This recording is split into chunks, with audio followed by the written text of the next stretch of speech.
I know how optimistic this question is going to sound, so please keep that in mind.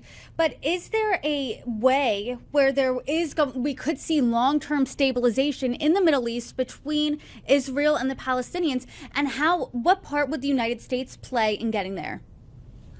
Um, I think that we're likely to see frozen instability for a while, which will feel like stability because things aren't moving. I mean, the war is going to be over in Gaza. I expect that. I don't think we need a ceasefire for that. I think the Israelis will unilaterally announce an end to major military operations, and they'll do it because they've killed the leadership, they've blown up the tunnels, and they've taken out the weapons depots. So, I mean, it's not like there's a lot of additional targets for the Israelis to hit. But that doesn't give the Palestinians a state. That doesn't give them the ability to rebuild their territory, their infrastructure, create livelihoods. And I think we're a long, long way from that. Um, at this point, you're hard pressed to find Palestinians in Gaza and even in the West Bank who think that Israel have a right to exist as a Jewish state after what we've seen in the last year. And there are a lot of Israelis, most Israelis no longer believe the Palestinians deserve a state. So, I mean, what's happened from October 7th and in the year since is a further radicalization of both populations, farther away from what would be a true stability. So, frozen instability, sure.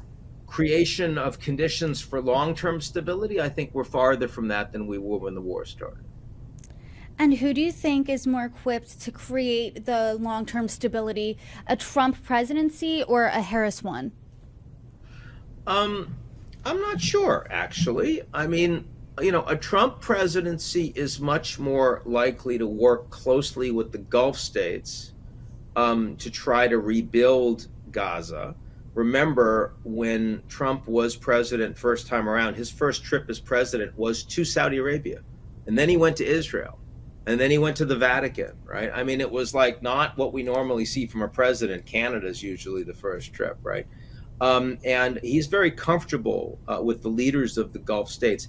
He also is very comfortable with removing the Palestinians from Gaza. I think he'd put a lot of pressure on to get the Palestinians to the Negev, for example, in Egypt, and just have them be long-term refugees in camps.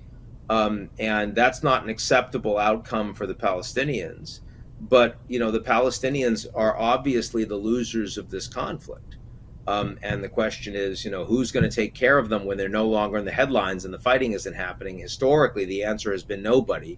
My fear would be that is going to happen again. So it's possible that you would have a faster move towards rebuilding of Gaza under Trump. Again, the question is, are you taking a short-term win for longer-term instability, right? I mean, it's the same Mhm. question is coming up over and over again on what a Trump administration is likely to mean globally compared to Kamala Harris.